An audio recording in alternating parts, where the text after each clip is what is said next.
I'm Zach. And we're traveling A to Z. This week we're at Gullfoss in Iceland.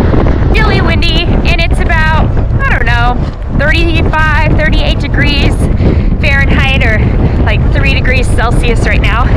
It's pretty cold and windy, but we are heading to the Golden Waterfall, and there's a nice little path leading to it. You can't see it from the parking lot, but you can see the mist.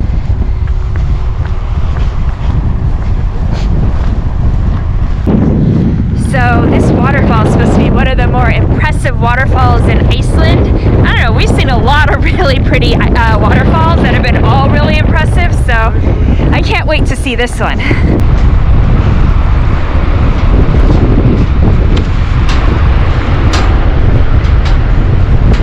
It's so cold, there's ice on the little trail.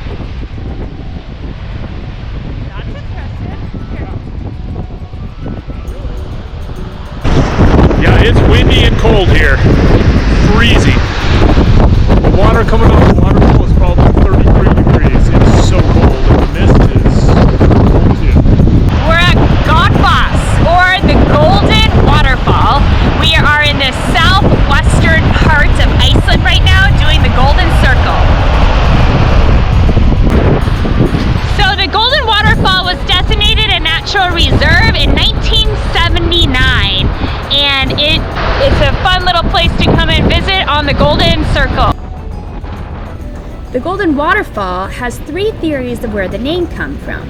One was that a traveler came in and just named it. 2, that sometimes it has a rainbow, and so it's kind of like a pot of gold.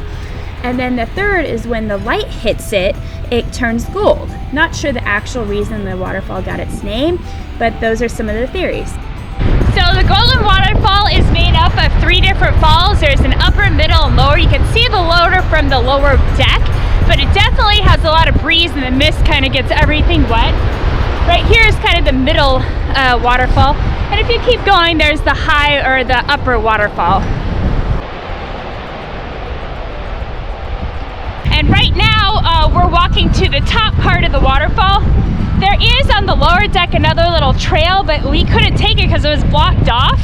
Not sure why, but that leads like right to the waterfall.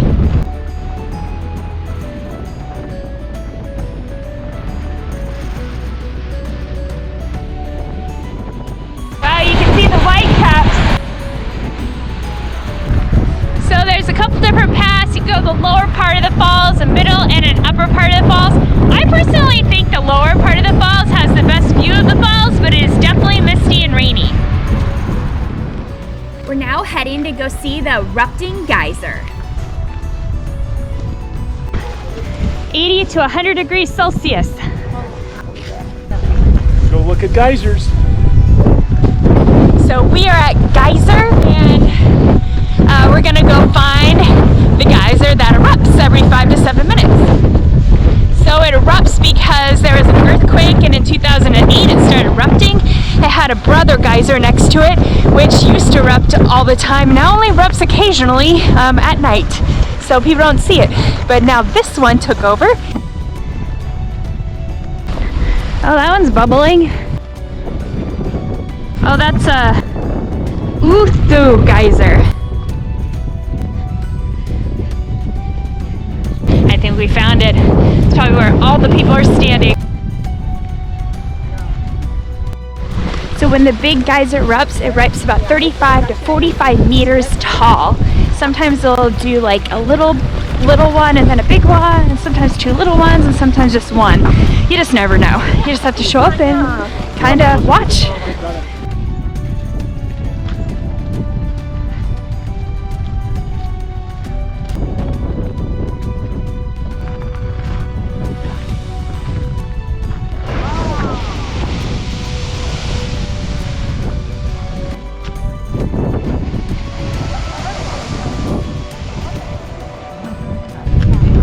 Every 5 to 7 minutes, and this one did like a rupture and then another little rupture. Kind of cool. So there's only 3 geysers in the world that erupt. This one, Yellowstone, and I think one in New Zealand. And there might be more, but those are the only 3 that we know of.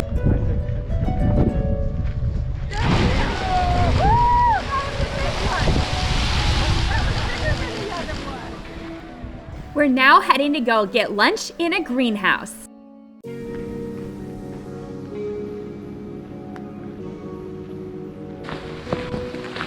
We're in the town of Frioheimar, and it's the Frydheim Visitor Center and has the tomato greenhouse where we're gonna have lunch today. So we're at the land of the greenhouses. It's about 93 greenhouses in this area. The first greenhouse was formed in 1995, and now they have over 10,000 square meters of greenhouses. In these greenhouses, they have 4 different tomatoes they grow in Iceland.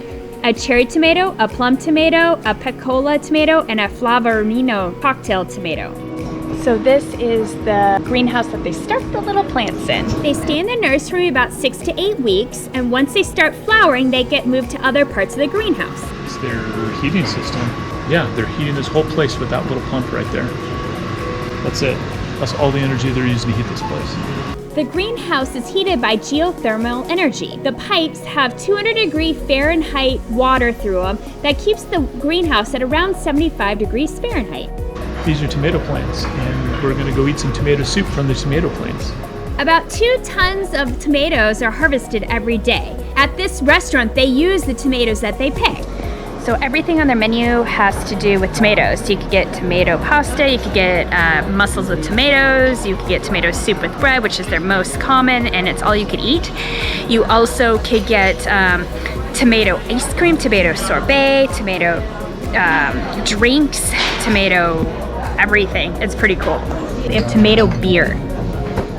I don't like tomato that much.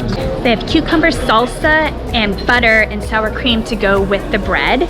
And this is pretty cool because they have little sitting areas all throughout the greenhouse. So you just get to sit with tomatoes that are all around you. It's kind of neat.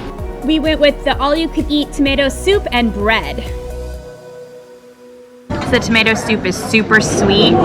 They're made fresh from the greenhouse and super yummy. I've only had 2 types of bread. They have a bunch more, and they're all good.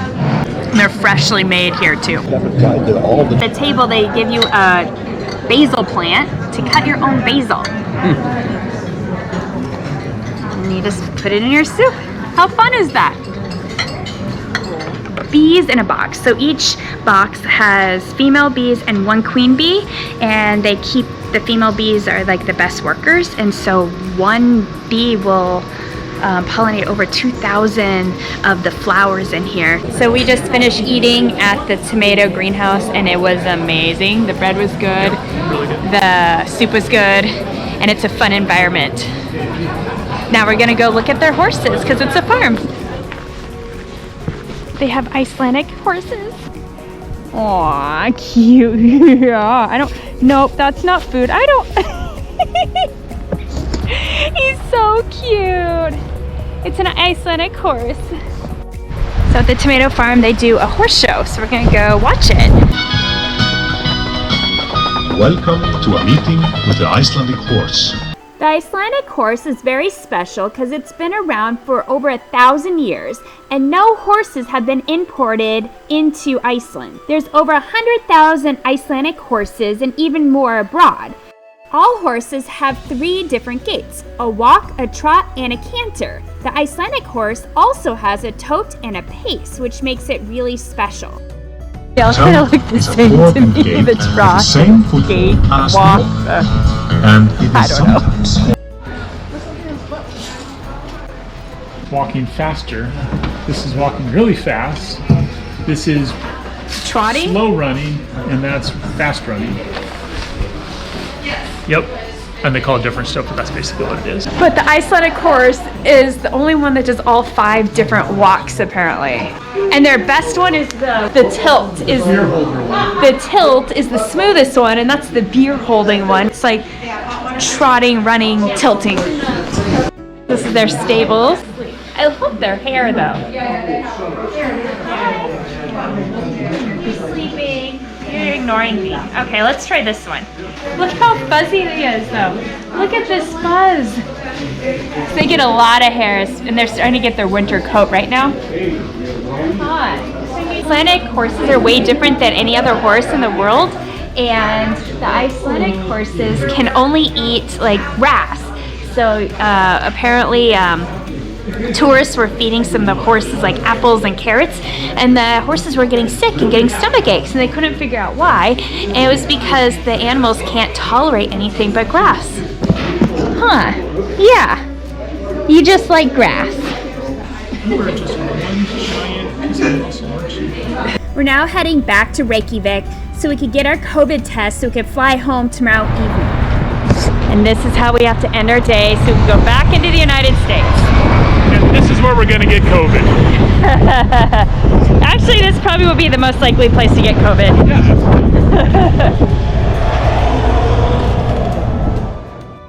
Join us next week for our last day in Iceland as we go explore the lava tubes. Please subscribe below to follow more of our adventures.